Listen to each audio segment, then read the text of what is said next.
হন্তদন্ত হয়ে কোথা থেকে আসছিস? তুমি যে বেরিয়েছিলে বললে, কখন ফিরলে? হ্যাঁ, এই তো গিয়েছিলাম একটু অভিজিৎ বাবুদের বাড়িতে। তো তোর কি হয়েছে বলতো? দাদা, আমি না এবার অন্য ধোপা খুঁজবো। এই আমাদের এই সত্য ধোপাটা বড্ড বারবার ইচ্ছে ডাকাইতি করছে, ডাকাইতি। আর এইবার তো তোমার একটা প্যান্ট পুরাইন দিল। কি বললি? হ্যাঁ, প্যান্ট পুরাইন দিচ্ছে। না না, নামটা কি বললি?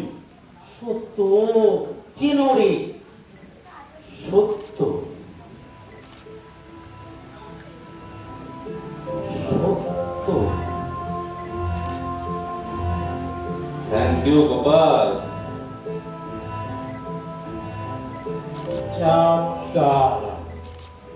তোমার প্যান্ট পুরাইন দিল আর তুমি থ্যাংক ইউ বলছো? যাকে দাদা, এইবার না আমি কয়েকদিন ছুটি নেব গো। অনেক দিন বাড়ি যায় নাই, যাবো একবার। হ্যাঁ, সে যাবে খান। আমিও একটা ব্রেক নেব, তার আগেই কেসটাকে সলভ করি। কোথায় যেন বাড়ি তোদের? যে আমার বাড়ি ওই পুরুলিয়ার থেকে আরো 2 ঘন্টা লাগে, রঘুনাথপুরে। ওই ওই তোমার মোবাইলের গুলগুলাতে খুলে দেখো, পেয়ে যাবে। গুগল নয় রে, ওটা গুগল। ওখানে তোদের গ্রামের লোকেশনটা একদম বলে দেয়, আর তার সাথে তার কোঅর্ডিনেটও।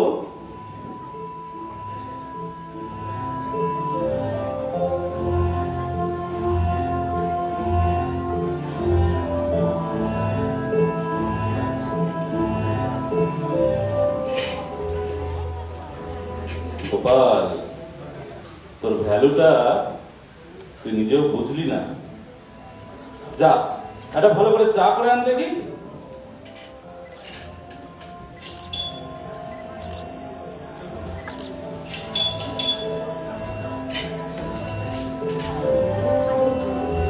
কল করতে যাচ্ছিলাম। I have some good news for you. ও, সো ডু আই। আগে আপনারটাই শুনি। Right?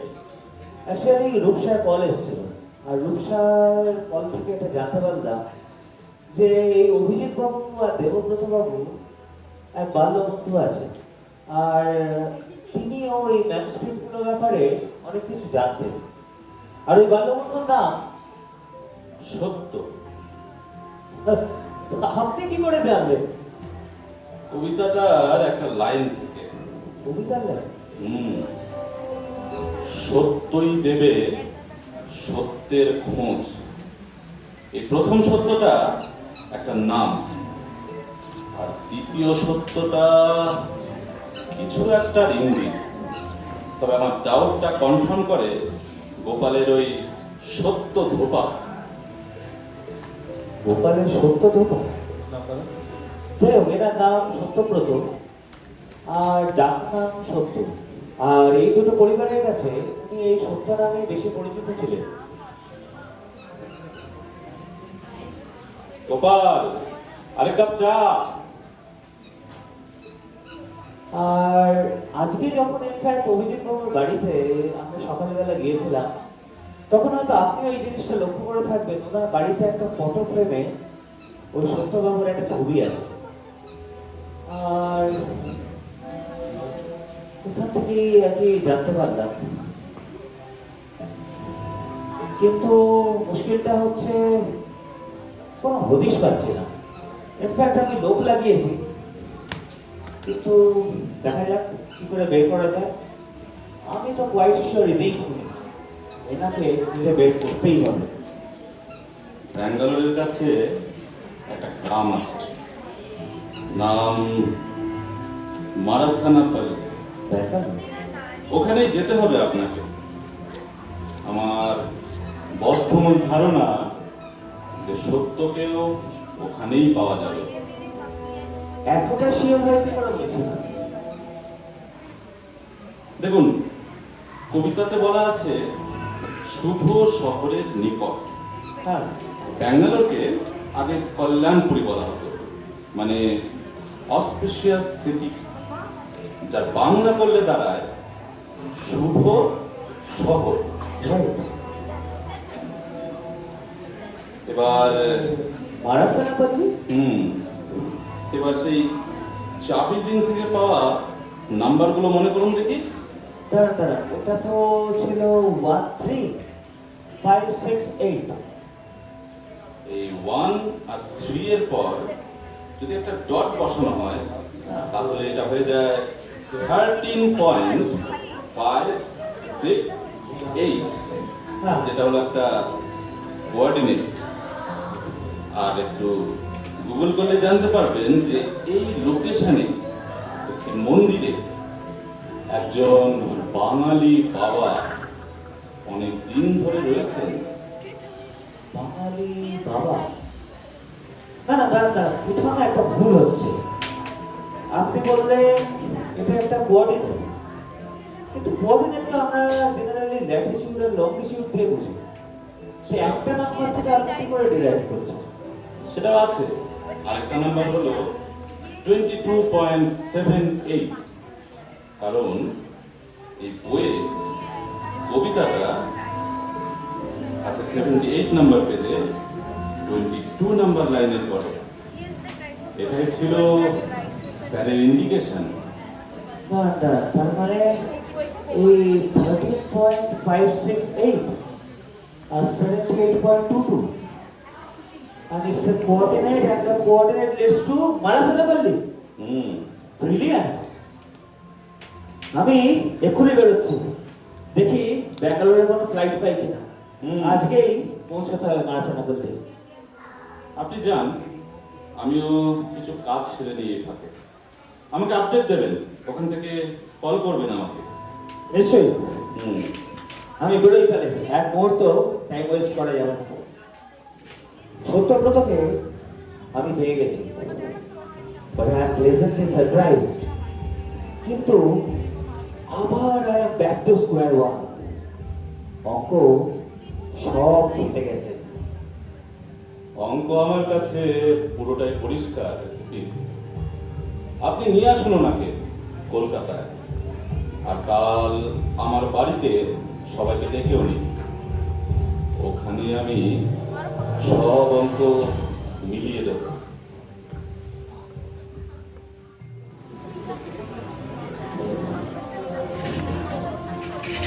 নমস্কার সত্যব্রত বাবু, আপনার সাথে দেখা হওয়া তো আমার সৌভাগ্য। নমস্কার অনিকেত, তোমার কথা অনেক শুনেছি। আজ সাক্ষাৎ হয়ে বেশ ভালো লাগছে। কাকু, বসো এখানে। তোমার তো কাল সারা রাত আবার ঘুমও হয়নি ট্রাভেলের জন্য। হ্যাঁ রুকসামা, বেশ কয়েকদিন ঘুম হয়নি। এই দুজনের মৃত্যুর সংবাদ পাওয়ার পর বেশ ভেঙেই পড়েছিলাম। এই রুদ্রর কাছে গত কয়েকদিনের কথা শুনে আমি আসতে রাজি হই। যদি কোনোভাবে তোমাদের সাহায্যে আসতে পারি, না হলে এই কলকাতা ছেড়েছি তা প্রায় 4 দশক হবে। এই কেসটা আমার আজীবন মনে থাকবে, কারণ স্যার নিজে আমায় কিছু বার্তা দিয়ে যান। একটা চাবির রিং, একটা বই, আর তাতে লেখা একটি কবিতা। ধর্মচক্রেই রয়েছে মোর প্রাণ, ভেঙে তাদের ঐক্যতা। আমার বার্তা যেন তোমায় ভাবায় রোজ, সত্যই দেবে সত্যের খোঁজ। আর এই যে লাস্ট লাইনটা, সত্যই দেবে সত্যের খোঁজ, এই লাইনটা থেকে অনিকেত বাবু আপনাকে খুঁজে বের করেন। Very interesting. আমার ঠিকানাটা? কবিতাটা থেকে ইঙ্গিতটা পাই, আর তার সাথে আরো কিছু ক্লু দিয়ে আপনার বাসস্থানের কোঅর্ডিনেট, আর বাকি কাজটা এসিপি খুব অনায়াসেই করে ফেলেন। ব্রেভো মাই বয়, ব্রেভো। আচ্ছা, আমার দৃঢ় বিশ্বাস যে আপনি সম্রাট অশোকের সিক্রেট সোসাইটির একজন বর্তমান সদস্য। অন্তত শেষ লাইনটা তো সেদিকে ইঙ্গিত করছে। আমরা তিনজন বাল্য বন্ধু ছিলাম।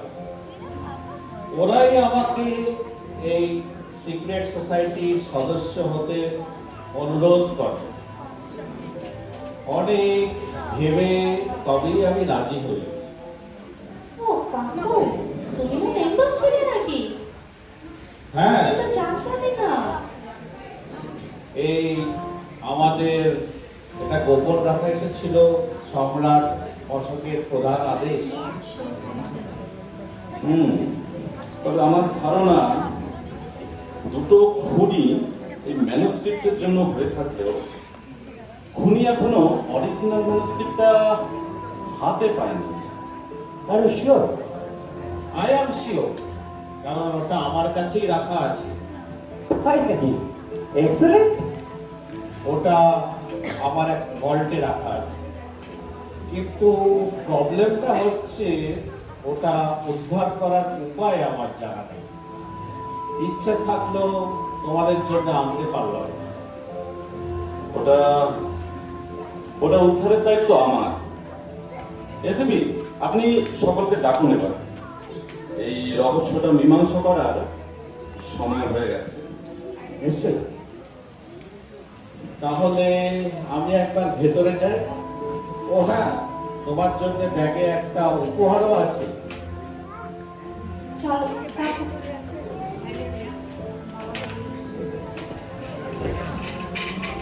কোথায় দুটো বলো?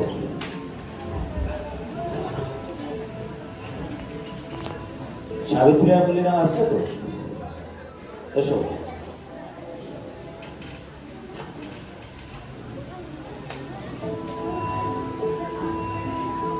দুটো নৃশংস খুন, পয়জন দিয়ে কেড়ে নেওয়া হয় দুটি প্রাণ। মোটিভ কিছু ম্যানুস্ক্রিপ্ট, আর তার সাথে জড়িয়ে থাকা সম্রাট অশোকের সিক্রেট সোসাইটি।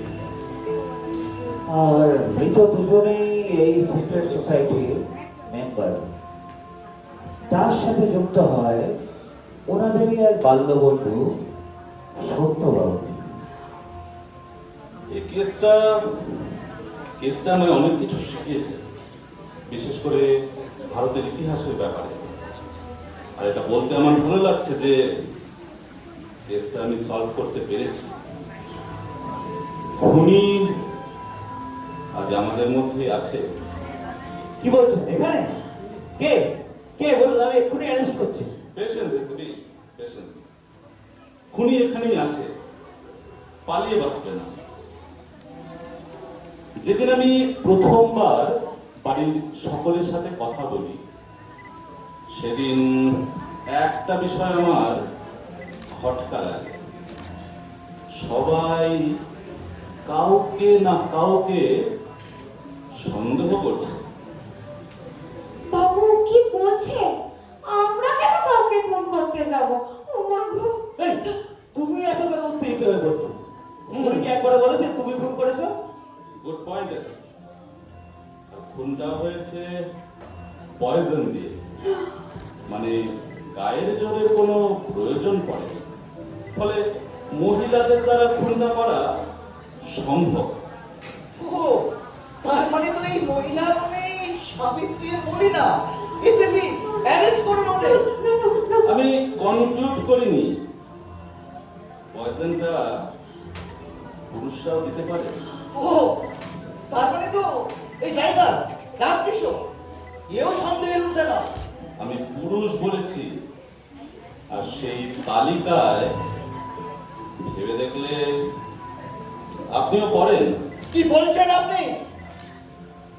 দেখুন, ভুলে যাবেন না যে দেবব্রত স্যার আর অভিজিৎ বাবুর বাড়িতে, মানে আপনার বাড়িতে, আপনার অ্যাক্সেসটা ছিল সবচেয়ে বেশি।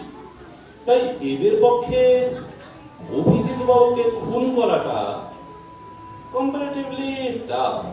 কি বলেন? কি বলতে চাইছেন বলুন তো?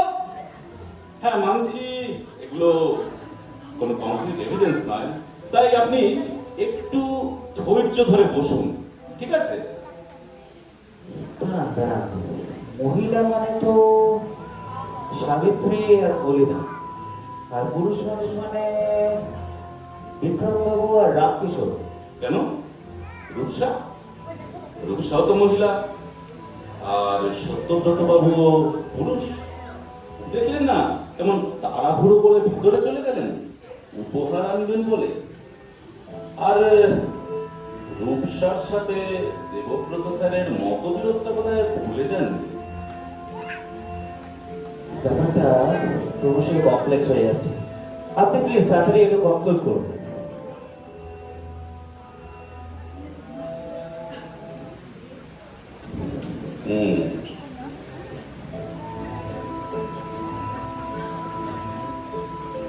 শেষ কয়েকদিন আমি এনাদের সকলের বিষয়ে কিছু তথ্য সংগ্রহ করেছি। এনাদের সকলেরই কোনো না কোনো কারণে অনেকটা টাকার প্রয়োজন, তাই ম্যানুস্ক্রিপ্টটা চুরি করার তার একটা কারণ হতে পারে।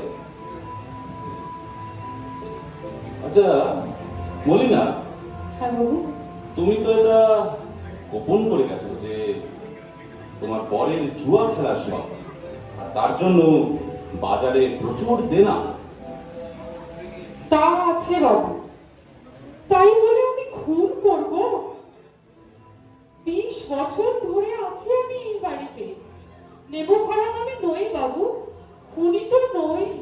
আচ্ছা মেনে নিলাম।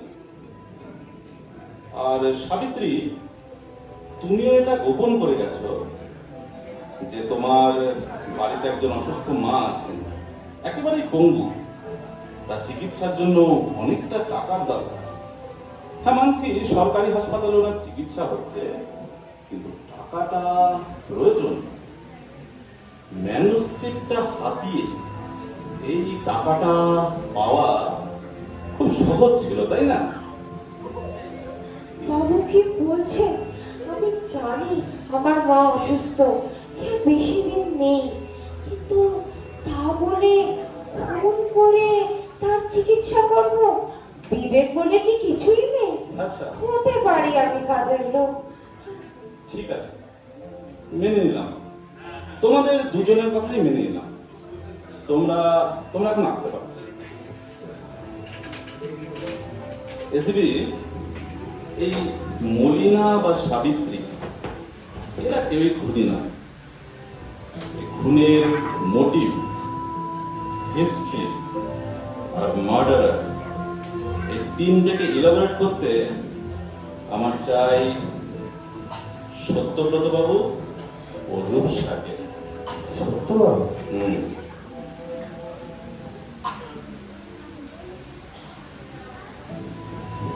সত্যবাবু আসুন।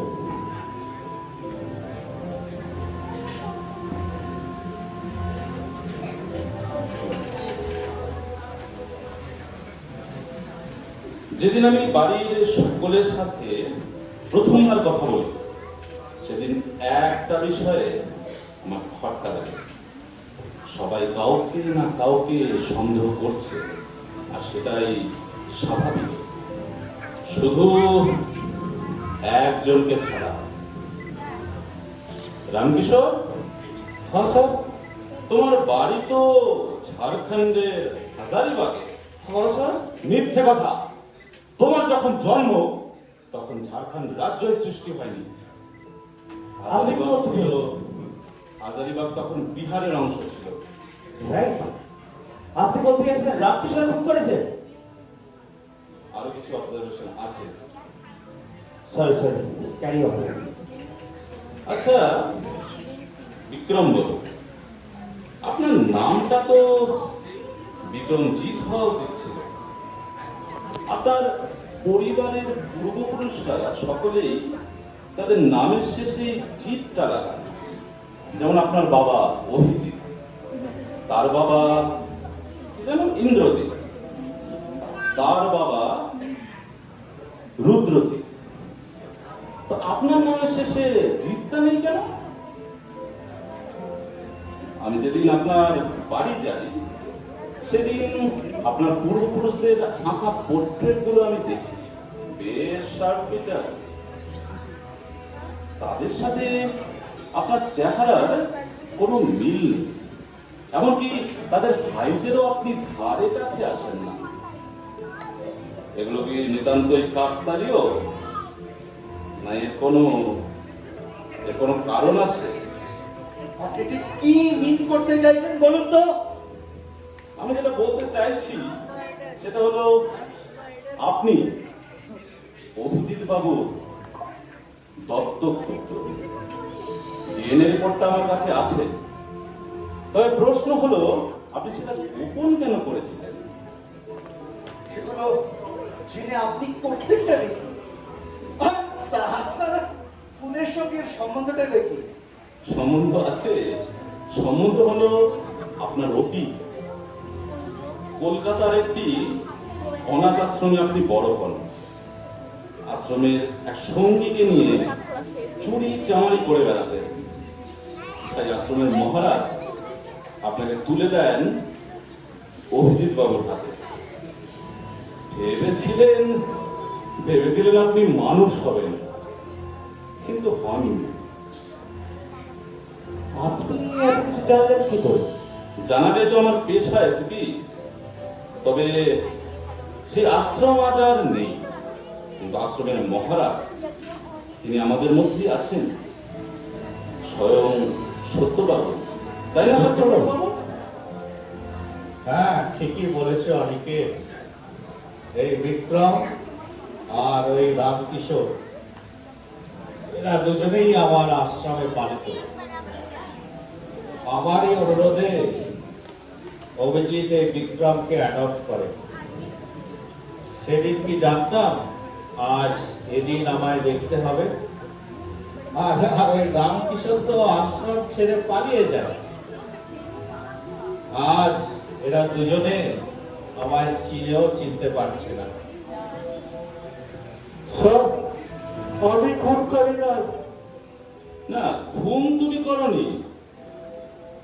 তুমি যেটা করেছো সেটা তোমার বাল্য বন্ধু বিক্রমকে সাহায্য।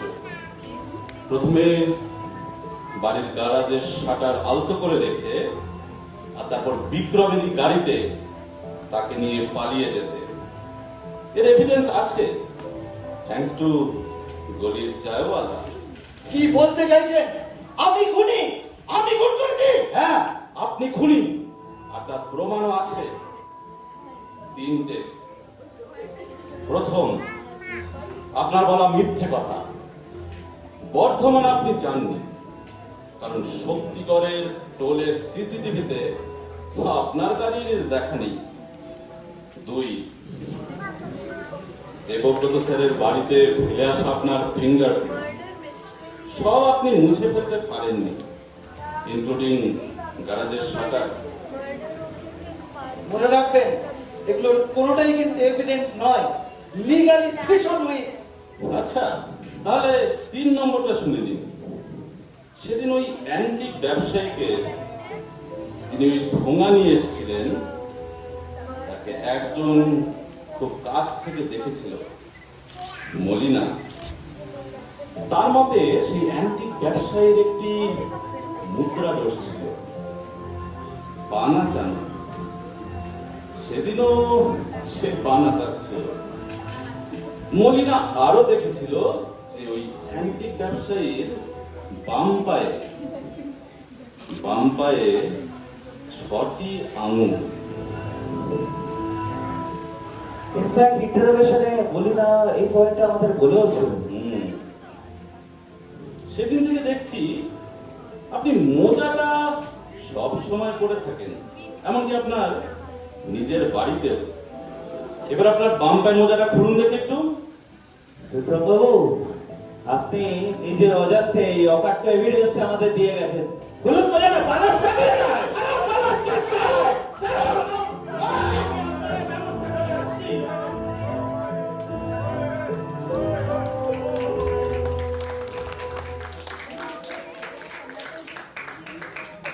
অনিকেত, এই ম্যানুস্ক্রিপ্টটা আমি আমার ভল্টে অনেকদিন ধরে রক্ষা করে এসেছি। শুধু জানি এটা খুলবে একটা চাবি আর একটা নাম্বার করে, কিন্তু কোনোদিনও খুঁজে চেষ্টা করিনি এই নাম্বার কোডটা কি আর ওই চাবিটাও বা কোথায়। এক প্রকৃত আননোন হিসাবে আমাদের রক্ষা করাই ছিল এটার কর্তব্য। সেই চাবি আর কোড দুটোই আমার কাছে আছে। ধর্মচক্রে রয়েছে মোর প্রাণ। ধর্মচক্র মানে সে অশোক চক্র, স্যারের দেওয়া চাবি তিনটা, ওটার কিছু স্পোককে ডিসলজ করে আর ঘাটে ঘাট মিলিয়ে এটা আমি পাই। আমার ধারণা এটাই ভারতের চাবি। আর ঠিকানাটা? এর যে কোডটা লাগবে সেই কোডটা হলো 13568। কি বুদ্ধি করে স্যার আপনারই বাসস্থানের কোঅর্ডিনেটটাকে সেই ভল্টের কোড বানিয়ে গেছেন।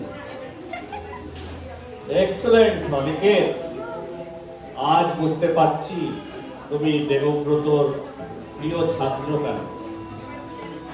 তোমার জন্য এই সামান্য কিছু উপহার, বলতে পারো এই কেসটা মীমাংসা করার জন্য। এ তো সংস্কৃতে লেখা। প্রাচীন ভারতের অনেক অজানা তথ্য আছে এখানে। হ্যাঁ, তার অনেক কিছু আজ আমরা জানতে পেরেছি, কিন্তু এখনো অনেক কিছু অজানা। বুঝলে অনেকে, যদি আমার কোনোদিনও কোনো বিপদ হয় তবে এই বইটাই দেবে তোমাকে সত্যের খোঁজ।